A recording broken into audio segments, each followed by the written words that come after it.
Eu não tenho mais nada, nem mesmo um nome para chamar de meu. Ela sussurrou enquanto a chuva torrencial de Petrópolis lavava suas lágrimas e a lama subia pelas bordas de seu vestido outrora luxuoso. Naquela noite, Cecília encarou os portões de ferro maciço da quinta de Itavura, como quem encara a própria morte, sem saber que o homem que vivia atrás daquelas paredes de granito seria tanto o seu salvador quanto o seu maior carrasco. O que estava prestes a acontecer naquele casarão mudaria para sempre o destino do império e revelaria um segredo de sangue que muitos preferiam manter enterrado. Mas antes de mergulharmos nessa história de traição, poder e um amor que nasceu de uma mentira imperdoável, eu quero te pedir uma coisa. Fique comigo até o final, porque cada detalhe desse encontro nas montanhas é uma peça de um quebra-cabeça que vai te deixar sem fôlego. Se você gosta de histórias intensas que mostram a verdadeira face da nobreza, deixe seu comentário aqui embaixo com uma nota de 0 a 10 para o que você vai ouvir e se inscreva no canal. Sua presença aqui é o que faz esse trabalho continuar, e eu prometo que você não vai se arrepender de cada minuto investido nesta narrativa. O ano era 1860. Nas névoas frias de Petrópolis, o som das carruagens sobre o calçamento de pedra parecia ditar o ritmo de uma sociedade que não perdoa a fraqueza. No topo da colina mais imponente, a quinta de Itavura se erguia como uma fortaleza de silêncio e sombras. Lá dentro, Dom Augusto de Alencastro, o duque de Itavura, observava a tempestade através de uma janela de vidro polido. Augusto era um homem cuja reputação era sua única armadura. Aos 35 anos ele possuía gestos calculados e um olhar que parecia atravessar as paredes, mas por trás daquela máscara de gelo ele carregava o peso de um ducado à beira da ruína silenciosa. Seu pai, o antigo duque, havia deixado um rastro de dívidas de jogo e escândalos abafados que agora ameaçavam o nome dos Alencastro. Augusto vivia em uma corda bamba entre a opulência que mostrava para a corte e a contabilidade desesperada que fazia em seu escritório nas madrugadas. Mas havia algo mais profundo. Presa em uma corrente de ouro no seu pescoço, escondida sob a camisa de linho fino, estava uma pequena chave de latão. Aquela chave não abria apenas um cofre de documentos. Ela abria o compartimento de sua alma, onde ele havia trancado o coração após a morte misteriosa de sua noiva, anos atrás. Um evento que deixou uma mancha de suspeita sobre ele, uma dúvida que ele tentava apagar com um rigor excessivo e uma frieza quase desumana. Enquanto Augusto apertava a chave contra o peito, sentindo o metal frio, um estrondo ecoou pelos corredores da mansão. Não era o trovão. Alguém batia desesperadamente nos portões de ferro. Lá fora, a realidade era muito mais cruel. Cecília sentia seus dedos dormentes perderem as forças. Ela não nasceu para ser criada, e isso transparecia em cada traço de seu rosto, mesmo sob a sujeira da estrada. Filha do barão de Rio Novo, um homem que fora o braço direito do imperador, antes de ser acusado de traição à coroa, Cecília vira sua vida ser desmantelada em uma única noite. Confiscos, gritos de guardas e a humilhação pública de ver o brasão de sua família ser arrancado da carruagem. Agora, ela era apenas uma sombra. Sem dote, sem teto e com o sobrenome manchado, ela carregava consigo apenas um pequeno relicário de prata oxidada, o único objeto que os oficiais não encontraram durante o saque de sua casa. Quando os portões finalmente se abriram, Cecília desabou. O mordomo, um homem de feições severas chamado Juvenal, hesitou ao ver aquela mulher que, apesar dos trapos, mantinha uma postura que exigia respeito. Ela foi levada para o hall de entrada, onde o mármore frio refletia a luz trêmula dos candelabros. E foi ali que Augusto a viu pela primeira vez. Ele desceu as escadarias de carvalho com uma lentidão predatória. Seus olhos encontraram os de Cecília, e por um breve segundo o duque parou. Ele a reconheceu imediatamente. Ele sabia quem era aquela mulher de olhos altivos e mãos trêmulas. Augusto conhecia a história do barão de Rio Novo melhor do que ninguém, pois as terras fronteiriças que ele tanto precisava para salvar seu ducado dependiam de uma assinatura que só um herdeiro legítimo daquela linhagem poderia validar. O que faz uma Rio Novo batendo às portas de um Alencastro em uma noite como esta? A voz de Augusto ecoou pelo salão, fria como o vento da serra. Cecília tentou se levantar, mas a exaustão foi maior. Eu não tenho dinheiro nem para onde ir. Meu pai está morto, minha casa foi tomada e eu não tenho mais ninguém. Augusto não sentiu piedade. Pelo menos, foi o que ele disse a si mesmo. O que ele sentiu foi a oportunidade. Uma ideia audaciosa e sombria começou a tomar forma em sua mente. Ele precisava daquela mulher. Ele precisava que ela confiasse nele, mas não como uma igual, e sim como alguém que lhe devia a vida. Levantem-na, ordenou ele aos criados. Levem-na para as dependências de serviço. Deem-lhe roupas limpas e comida. Mas isso era apenas o começo de um jogo perigoso. Augusto não pretendia ser um benfeitor. Horas depois, quando a chuva já havia diminuído para um sussurro, ele mandou chamá-la em seu escritório.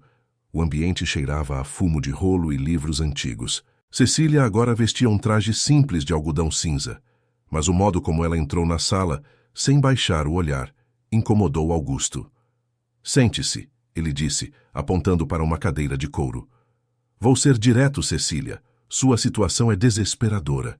Se você sair por aqueles portões agora, será presa como filha de um traidor ou morrerá de fome nas ruas de Petrópolis.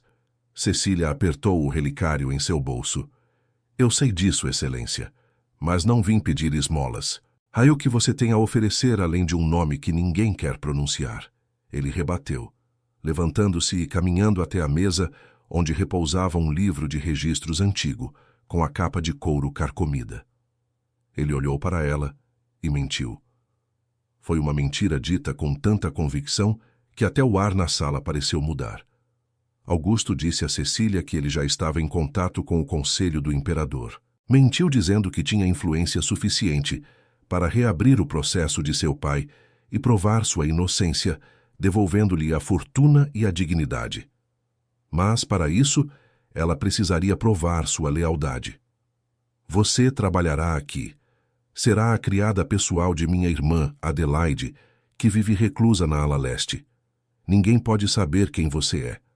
Para todos os efeitos, você é apenas Cecília, uma órfã de uma família distante que eu acolhi por caridade. Se você me servir sem questionar, se for meus olhos e ouvidos naquela ala, e se assinar os documentos que eu preparar para a petição imperial, eu limparei o nome de seu pai.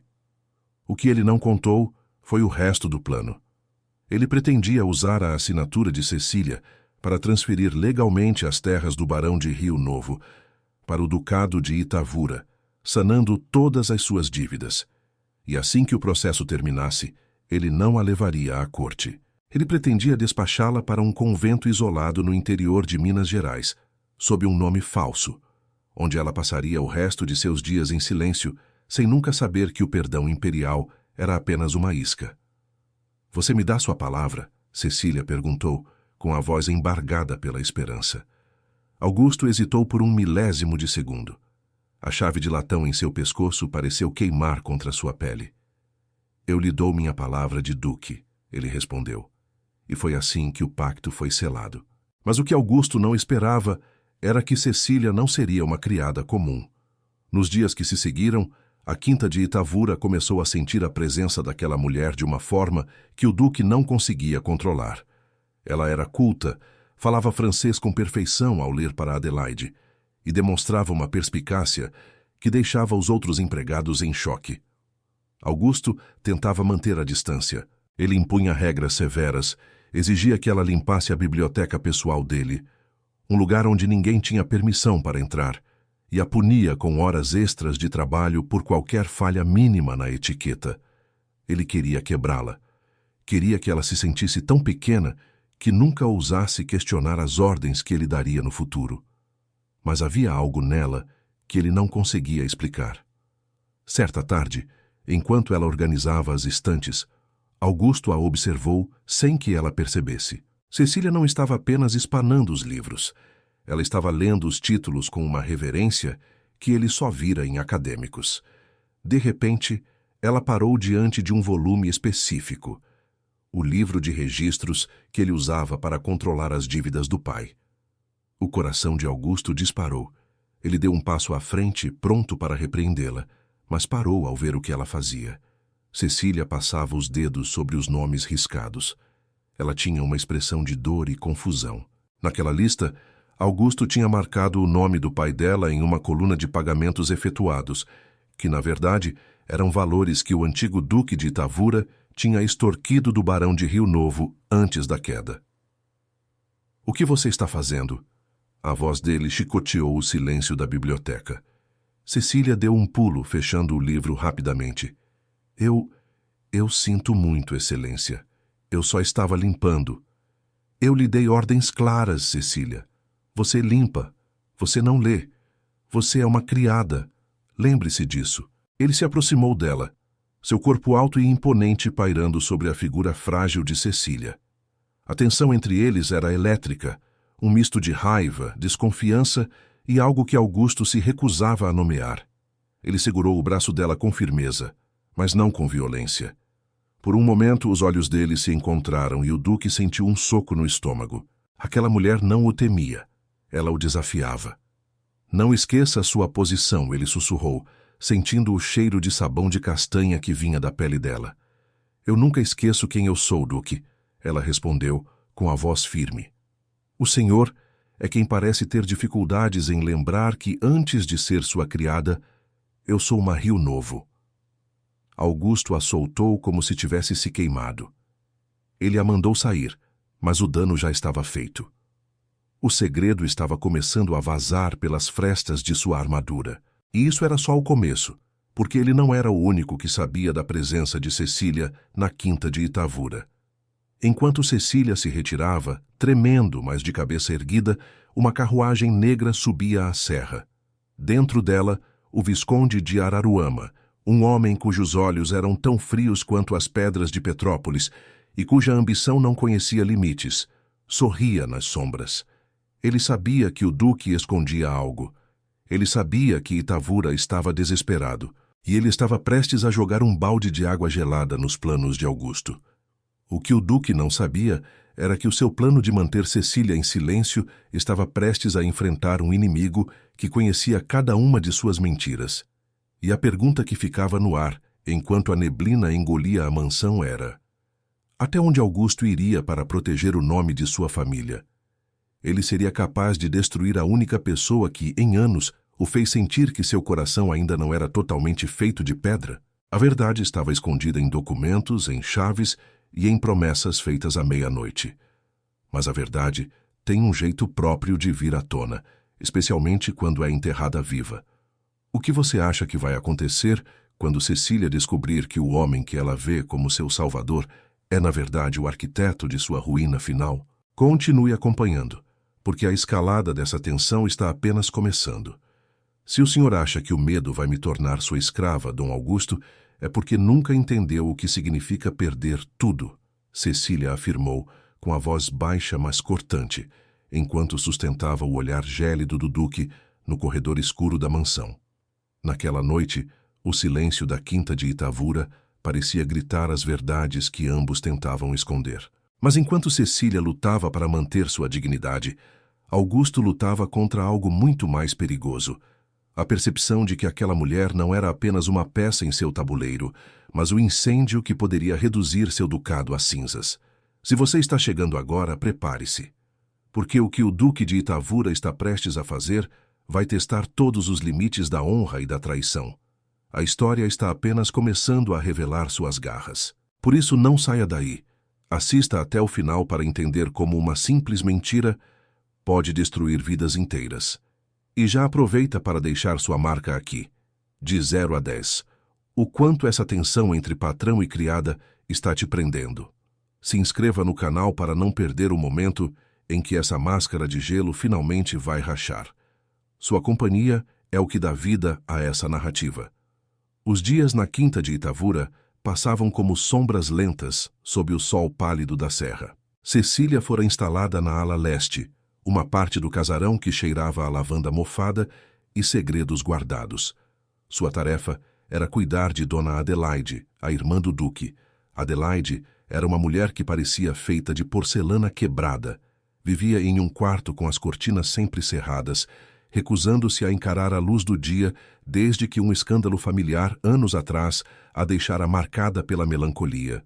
No entanto, Cecília não era uma criada comum.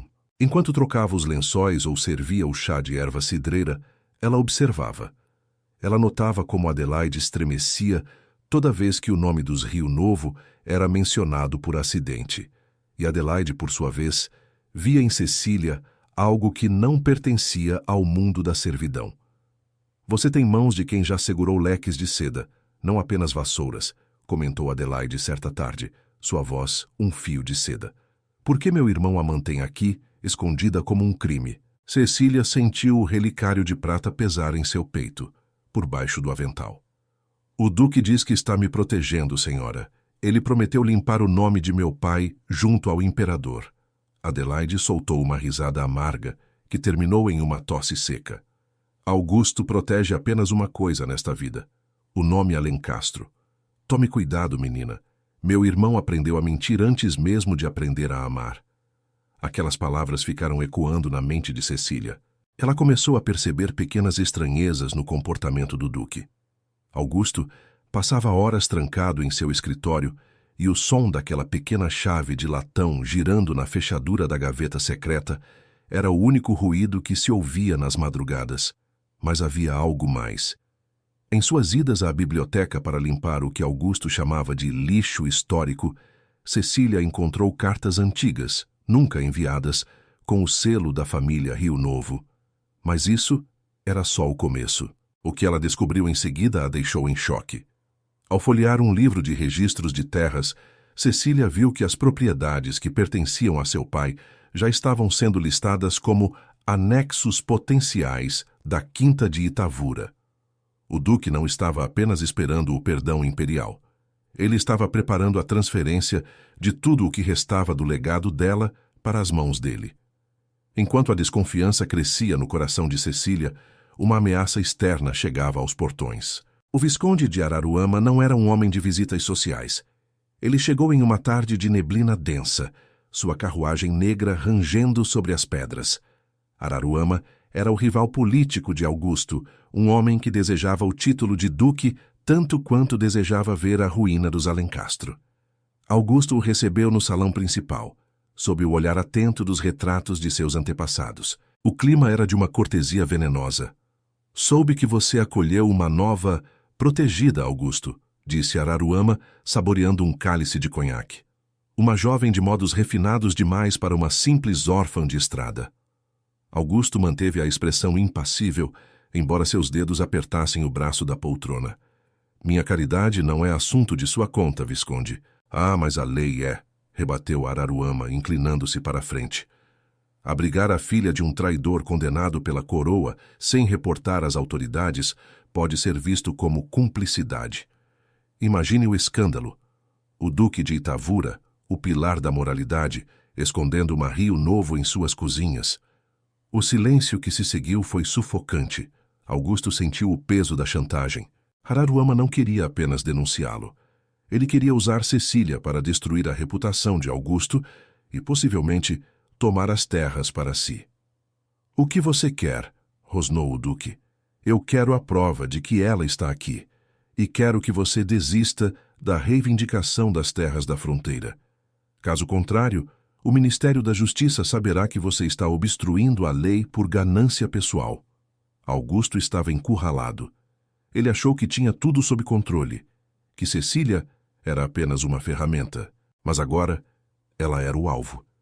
E para sua própria surpresa, a ideia de entregar Cecília para as mãos de um homem como Araruama causou-lhe uma repulsa que ele não conseguia explicar pelo simples interesse financeiro. Naquela noite, Augusto chamou Cecília ao jardim. Ele precisava manter as aparências, agir como o senhor absoluto, mas a urgência em sua voz o traía. Eles caminharam até um banco de pedra, longe dos ouvidos dos outros criados. A lua estava escondida pelas nuvens, deixando-os em uma penumbra íntima e perigosa. Você não deve sair da casa sob hipótese alguma, ordenou ele, sua voz soando mais como um apelo do que como um comando. O Visconde de Araruama sabe quem você é. Ele quer usá-la contra mim. Cecília o encarou, a luz das velas distantes refletida em seus olhos escuros. Ele quer usá-la contra o Senhor, ou ele quer contar a verdade que o Senhor está escondendo? Augusto paralisou. Do que você está falando? Eu vi os registros, Dom Augusto. Vi as terras de meu pai marcadas como suas. O Senhor me prometeu justiça, mas parece que está apenas esperando o momento certo para me descartar e ficar com o que sobrou da minha herança. O duque deu um passo em direção a ela, a respiração pesada. Você não entende a complexidade da política desta corte, Cecília. Eu estou tentando salvar este ducado da falência.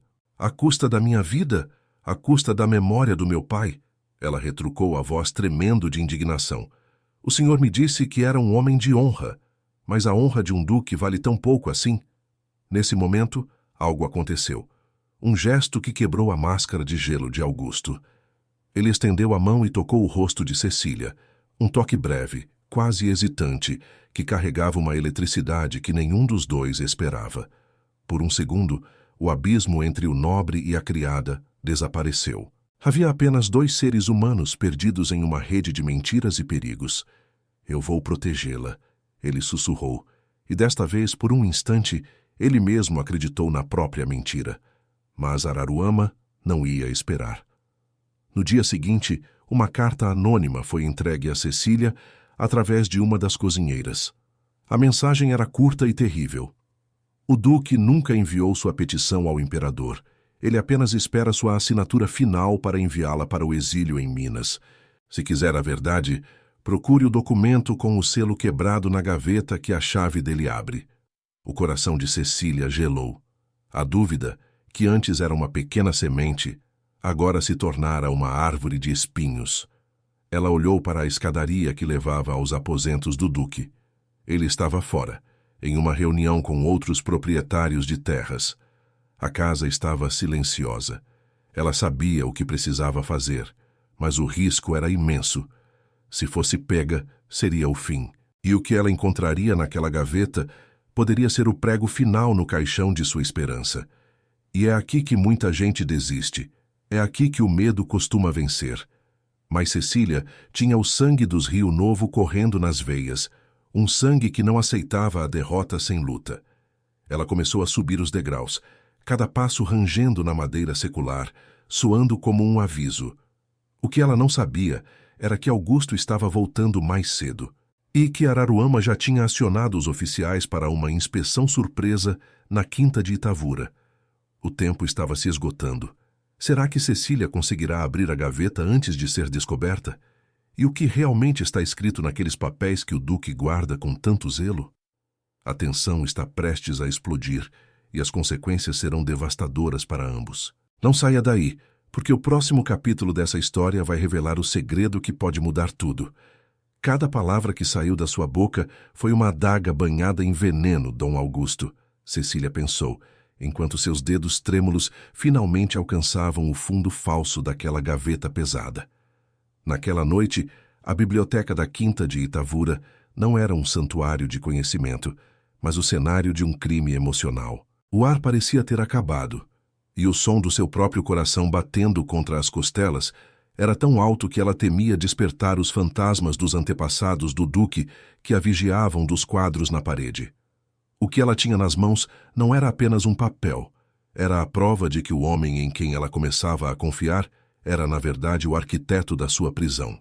Se você achava que já tinha visto tudo nesta história, prepare o seu coração. O que Cecília está prestes a descobrir vai mudar completamente o jogo, e eu te garanto, você não vai conseguir desviar os olhos da tela até o último segundo. Antes de continuarmos, me diga uma coisa.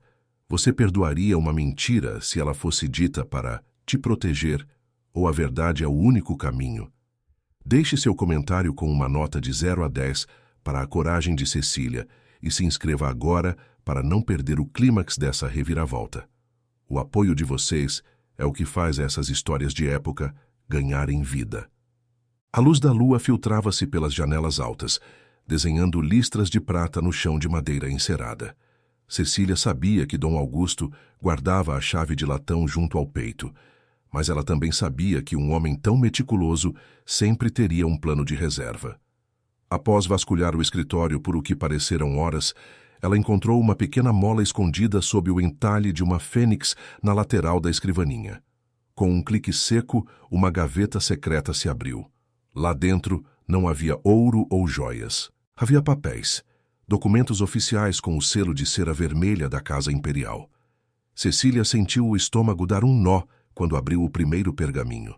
Seus olhos percorreram as linhas elegantes da caligrafia oficial e, por um momento, o mundo parou de girar. Era o indulto, o perdão imperial para o barão de Rio Novo, assinado e selado pelo próprio imperador. Mas o que a deixou em choque foi a data. O documento fora assinado há 4 meses. 4 meses antes de ela bater no portão da quinta de Itavura. 4 meses em que Augusto sabia que o nome de seu pai estava limpo, que as terras pertenciam legalmente a ela e que ela não era filha de um traidor. Ele mentiu. Ele a manteve como criada, humilhada e submissa, usando a esperança como uma corrente para prendê-la àquela casa, enquanto ele mesmo retinha a prova de sua liberdade. Por quê? Ela sussurrou, as lágrimas queimando seus olhos. Por que me tratar como um animal de carga se eu já era livre? A resposta estava no documento logo abaixo. Uma minuta de transferência de posse, onde Cecília, na condição de herdeira, assinaria a cessão de todas as terras da fronteira para o Ducado de Itavura, em troca da ajuda do Duque para conseguir o perdão que ele já tinha na gaveta. Era um roubo, um crime de colarinho branco e sangue frio, mas isso era só o começo. Enquanto Cecília processava a magnitude da traição, o som de passos ecoou no corredor. Ela fechou a gaveta às pressas, escondendo o documento sob o avental, e conseguiu deslizar para trás das cortinas de veludo pesado, segundos antes da porta se abrir. Augusto entrou. Ele não parecia o duque arrogante de sempre. Seus ombros estavam caídos e ele segurava a pequena chave de latão entre os dedos, apertando-a com tanta força que os nós dos dedos estavam brancos. Ele caminhou até a janela, exatamente onde Cecília estava escondida, e soltou um suspiro que carregava o peso de 1000 anos de culpa. Eu estou perdendo o controle, Adelaide, ele murmurou, falando para o vazio, achando que estava sozinho. Ela me olha, e eu sinto que cada mentira que eu conto é um prego no meu próprio caixão. Mas se eu a deixar ir, o ducado cai. E se o ducado cair, o que sobra de mim? Cecília, atrás da cortina, sentiu uma mistura de ódio e uma piedade indesejada. Ele estava sofrendo, sim, mas o sofrimento dele era baseado no egoísmo, enquanto o dela era baseado na perda real. Ela esperou que ele saísse, o que levou uma eternidade, antes de escapar de volta para o seu quarto na ala leste. O conflito interno agora era uma guerra. Cecília queria fugir, mas para onde? Se ela saísse com o documento, Augusto poderia acusá-la de roubo. Se ela ficasse, seria apenas questão de tempo até que ele a forçasse a assinar sua própria ruína.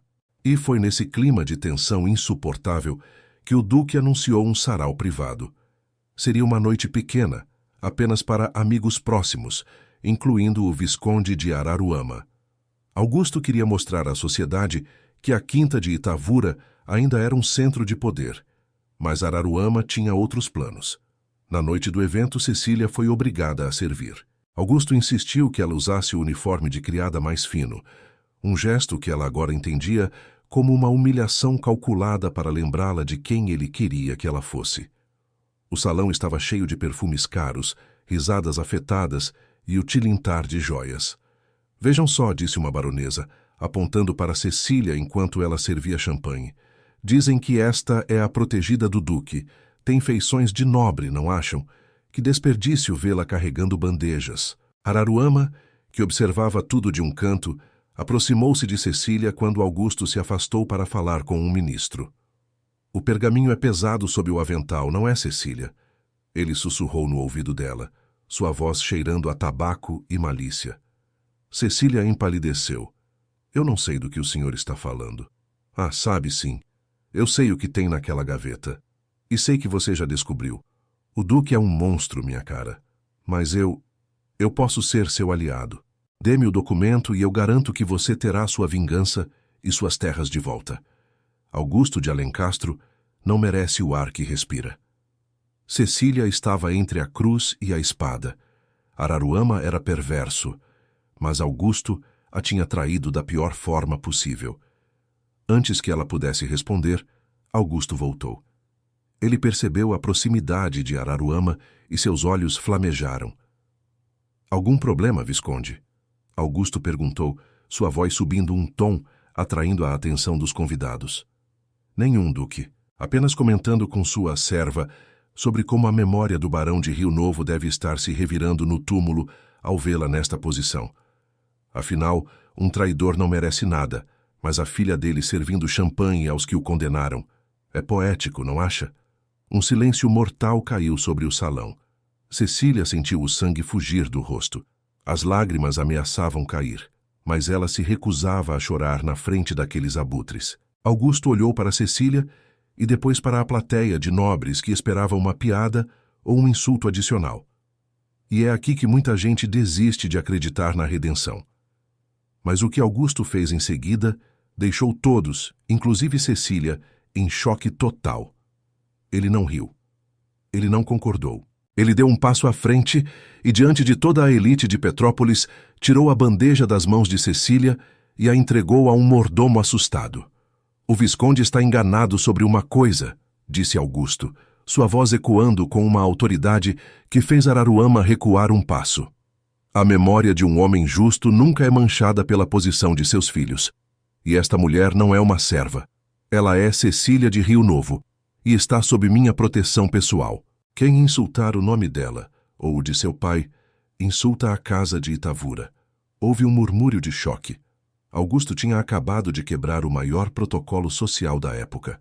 Ele tinha defendido a filha de um traidor publicamente.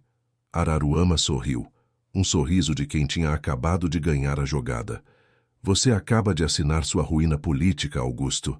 Araruama sussurrou antes de se retirar, levando consigo metade dos convidados que não queriam ser vistos perto de um escândalo. Mais tarde, quando o salão estava vazio e as velas se apagavam, Augusto encontrou Cecília no jardim. Ela ainda segurava o indulto escondido, mas sua mente estava um caos. "Por que fez aquilo?" ela perguntou, a voz rouca. "O senhor mentiu para mim. Eu sei do indulto, Augusto. Eu sei que o senhor me enganou por meses." Augusto parou. A revelação não o irritou. Pareceu esvaziá-lo. Ele levou a mão ao pescoço e puxou a corrente, revelando a chave de latão. "Eu menti porque tive medo", ele confessou. E pela primeira vez, não havia máscara de duque.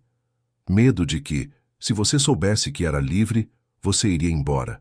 E eu percebi, tarde demais, que eu não suportaria viver nesta casa fria sem a sua presença. Eu usei o poder para te prender, Cecília, porque não sabia como usar o coração para te fazer ficar." Ele estendeu a chave para ela.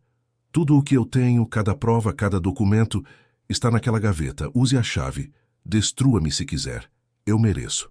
Cecília olhou para a chave e depois para o homem à sua frente. Ele tinha acabado de arriscar sua reputação por ela, mas ele também tinha roubado meses de sua vida. O amor e o ódio estavam tão entrelaçados que ela não sabia onde um começava e o outro terminava. Mas o que ela não sabia era que Araruama já estava com a polícia a caminho. Ele não ia esperar por documentos. Ele ia acusar Augusto de traição por abrigar Cecília e usar a própria presença dela como prova do crime. O prazo de Augusto tinha acabado.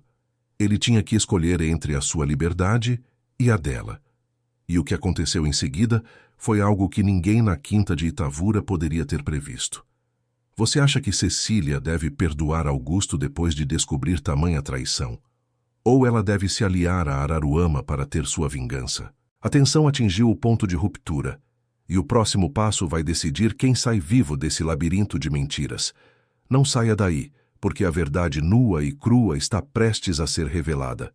Se você der mais um passo, Araruama, eu juro que o sangue que vai correr neste mármore não será o meu, disse Dom Augusto, enquanto o brilho das baionetas dos soldados refletia nos seus olhos cheios de fúria e desespero.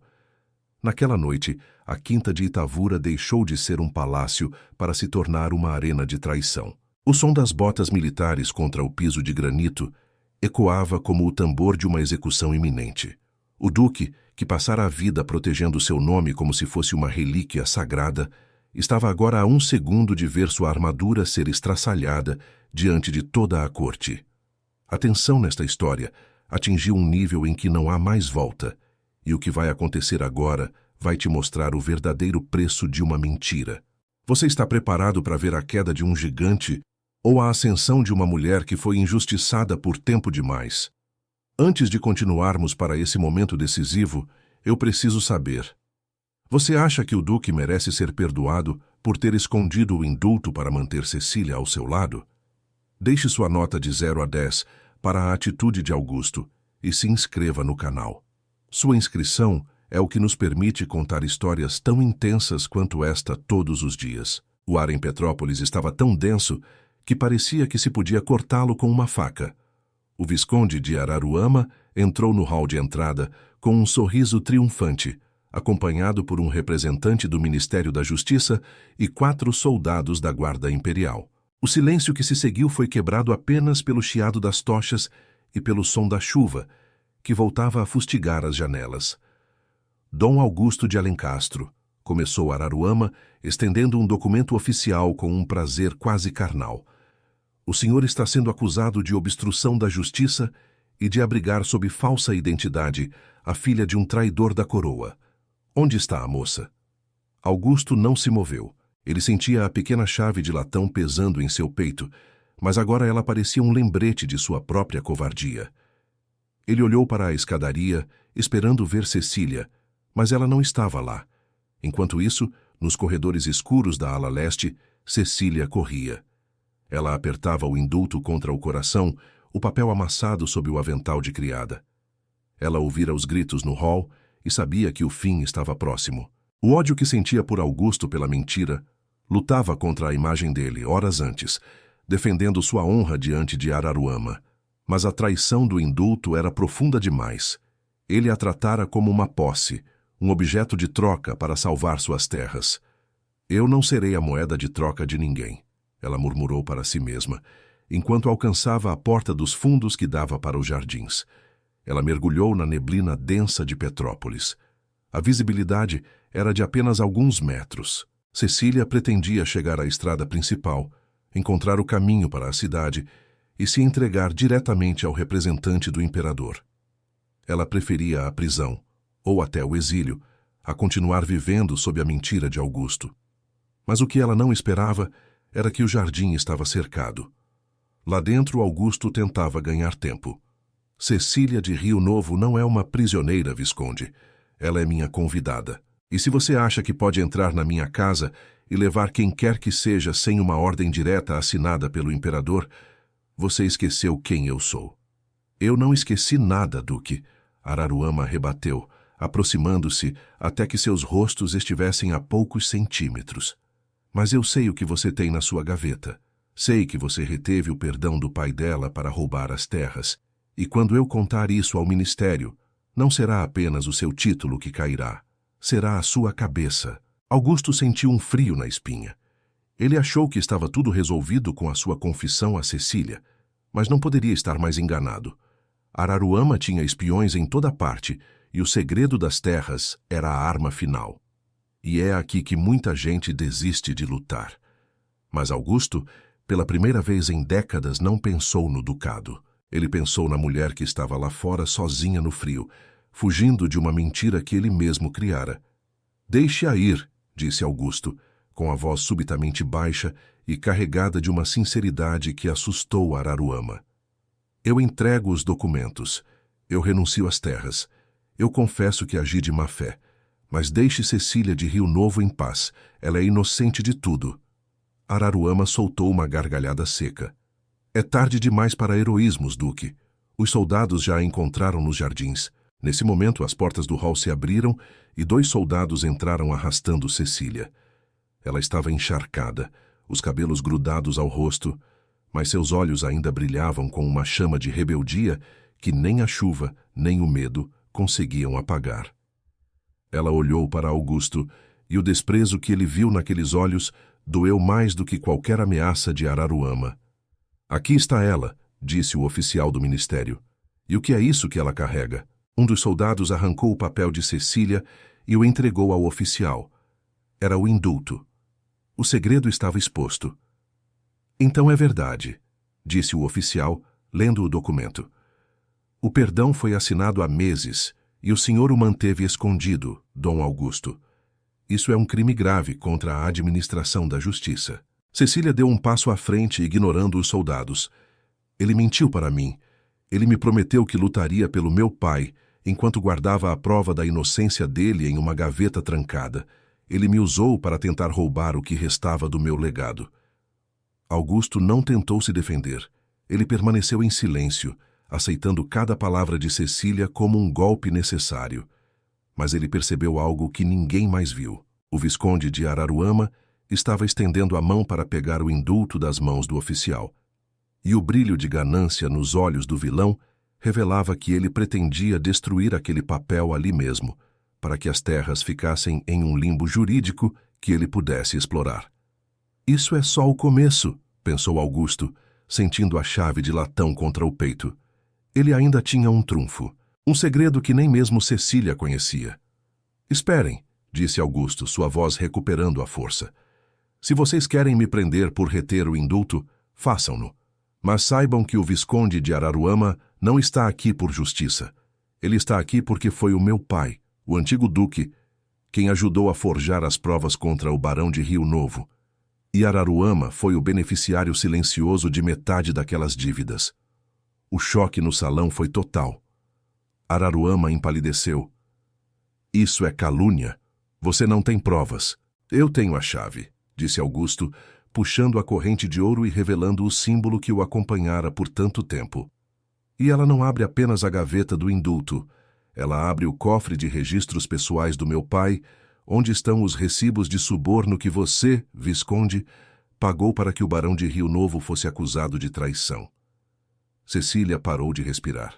O mundo parecia estar desabando ao seu redor. O homem que a enganara por meses estava agora revelando que a tragédia de sua família era ainda mais profunda e que ele carregava a prova da redenção total de seu pai. Uma prova que destruiria tanto Araruama quanto a própria linhagem dos Alencastro. Ao revelar aquilo, Augusto estava sacrificando a memória de seu próprio pai e a reputação de sua casa para salvar Cecília. Ele estava escolhendo a verdade, mesmo que o preço fosse a sua ruína absoluta. A tensão estava no ápice. Soldados olhavam para o oficial olhava para Araruama. E Cecília olhava para Augusto como se o visse pela primeira vez. O prazo de todos estava se esgotando. O que acontecerá quando esse cofre for aberto diante do Conselho de Nobres? Será que Augusto terá coragem de ir até o fim e perder tudo para garantir a liberdade de Cecília? E ela? Será capaz de perdoar o homem que é filho do destruidor de sua família, mas que agora é o único que pode salvá-la? O confronto final está marcado para o amanhecer, e nada será como antes. Não saia daí, porque a conclusão dessa saga vai te mostrar que, às vezes, a maior prova de amor é a destruição do próprio ego. A verdade é o único dote que me restou, Cecília, e eu estou disposto a entregá-lo, mesmo que isso signifique o meu fim. Dom Augusto disse, com a voz embargada, enquanto inseria a pequena chave de latão na fechadura do cofre, escondido atrás do retrato de seu pai. Naquela manhã, o salão da Quinta de Itavura não era mais um lugar de festas, mas um tribunal de almas. O silêncio era tão absoluto que se podia ouvir o pavio das velas queimando. O duque, o homem que sempre colocara a linhagem acima de tudo, estava prestes a girar a chave que destruiria o próprio legado para reconstruir a dignidade da mulher que ele aprendera a amar através de uma mentira. Nós chegamos ao momento que todos esperávamos. O segredo que foi guardado por décadas está a 1 segundo de ser revelado, e o destino de Cecília e Augusto será selado para sempre. Se você acompanhou essa jornada até aqui, sabe que a justiça tem um preço alto na corte imperial. Mas será que o amor é capaz de sobreviver à queda de um ducado? Fique comigo até a última palavra, porque o desfecho desta história é algo que você nunca vai esquecer. E antes do golpe final, deixe seu comentário. Você acredita que o sacrifício de Augusto limpa as mentiras do passado? Dê sua nota final para esta história e se inscreva no canal para mais narrativas emocionantes como esta. O oficial do Ministério da Justiça e os soldados observavam enquanto Augusto abria o compartimento secreto. O Visconde de Araruama tentou um último movimento desesperado, avançando para impedir o duque, mas foi contido pela guarda. Com um clique metálico, a porta de ferro se abriu, revelando maços de cartas amarradas com fitas pretas e um livro de registros que nunca deveria ter visto a luz do dia. Augusto retirou o livro e o entregou diretamente ao oficial. Aqui está a prova, senhor. Meu pai e o Visconde de Araruama conspiraram para forjar as dívidas que levaram o barão de Rio Novo à ruína. Estes recibos mostram os pagamentos feitos por Araruama para subornar as testemunhas que acusaram o pai de Cecília de traição. Eu sou o herdeiro de um nome construído sobre uma injustiça, e não pretendo carregar esse peso por mais um segundo. Cecília sentiu as pernas falharem. Ela se aproximou da mesa, vendo os documentos que limpavam o nome de seu pai, mas o que ela via com mais clareza era o homem ao seu lado. Augusto estava pálido, mas sua postura era mais reta do que nunca. Ele acabara de confessar que sua fortuna era fruto de um crime familiar. Ao fazer isso, ele invalidava sua própria autoridade e abria caminho para que a coroa confiscasse grande parte de suas terras para pagar as indenizações devidas à família Rio Novo. Dom Augusto, ela sussurrou, a raiva que sentira antes agora, dando lugar a uma compreensão dolorosa. O Visconde de Araruama está preso sob custódia imperial por conspiração e suborno, declarou o oficial, após analisar os documentos por alguns minutos. E quanto ao senhor Dom Augusto, o Conselho de Nobres será convocado para decidir o futuro do seu título. No entanto, o indulto de Cecília de Rio Novo é plenamente válido e suas propriedades devem ser restituídas imediatamente. Araruama foi arrastado para fora, gritando ameaças que se perdiam no vento da serra.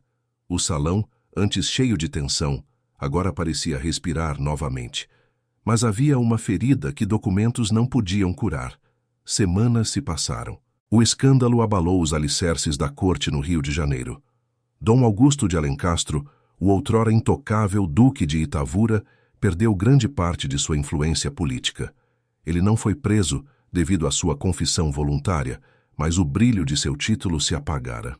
Ele agora era um homem comum aos olhos da aristocracia, vivendo em uma ala reduzida de sua mansão, tentando sanar as dívidas honestas que restaram. Cecília, agora formalmente reconhecida como a baronesa de Rio Novo, recuperou sua fortuna e sua casa, mas ela não conseguia encontrar paz nos salões luxuosos que agora lhe pertenciam.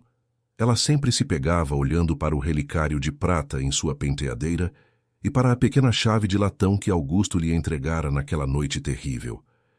Em uma manhã de sol radiante, que contrastava com a neblina constante daquela serra, Cecília voltou à quinta de Itavura. Ela não entrou pelos fundos como uma criada, mas pelo portão principal que estava aberto. Ela encontrou Augusto no jardim, no mesmo banco de pedra onde a primeira mentira fora contada. Ele estava sem a casaca formal, apenas de camisa de linho, cuidando das roseiras que Adelaide tanto amava. Eu pensei que você nunca mais quisesse pisar neste chão, ele disse, sem se levantar, mas com um brilho de esperança nos olhos que ele não conseguia esconder. Eu vim devolver algo, Cecília respondeu aproximando-se. Ela abriu a mão e revelou a chave de latão. Esta chave abriu segredos horríveis, Augusto, mas ela também abriu o meu caminho para a verdade. O que você quer dizer com isso? Ele perguntou, levantando-se. A honra não reside no título que carregamos, mas no preço que estamos dispostos a pagar pela verdade, disse ela, repetindo as palavras que seu pai costumava dizer. Você pagou o preço mais alto. Você destruiu o seu mundo para salvar o meu. E eu percebi que, apesar de todas as mentiras, o homem que me defendeu naquele sarau era o homem real. O Duque de Itavura pode ter caído, mas Dom Augusto... Ele é o homem que eu quero ao meu lado. Augusto pegou a chave da mão dela, mas em vez de guardá-la, ele a colocou sobre o banco de pedra, ao lado do relicário de prata que Cecília também retirara do pescoço. Não precisamos mais de chaves para esconder nada, nem de relicários para guardar o passado. Ele sussurrou, segurando as mãos dela. Podemos começar de novo, Cecília. Sem títulos, sem mentiras. Apenas nós dois e a honestidade que nos custou tanto alcançar. A cena final era visualmente poderosa. O jardim da quinta de Itavura, antes sombrio e descuidado, agora estava banhado pelo sol da manhã. Não havia mais o abismo de senhor e criada, apenas dois seres humanos que encontraram a redenção no meio da ruína. O último plano mostrava o relicário, e a chave repousando juntos sobre a mesa de pedra, simbolizando que os segredos foram finalmente libertados, e o amor, antes impossível, encontrara seu solo na verdade nua e crua. E assim termina a história do duque que mentiu para a criada, apenas para descobrir que a maior verdade de sua vida era o amor que sentia por ela. O que você achou dessa transformação? Augusto mereceu o perdão de Cecília depois de tudo o que fez? Eu quero muito saber a sua opinião, então não esqueça de deixar seu comentário com uma nota de 0 a 10 para o final desta saga.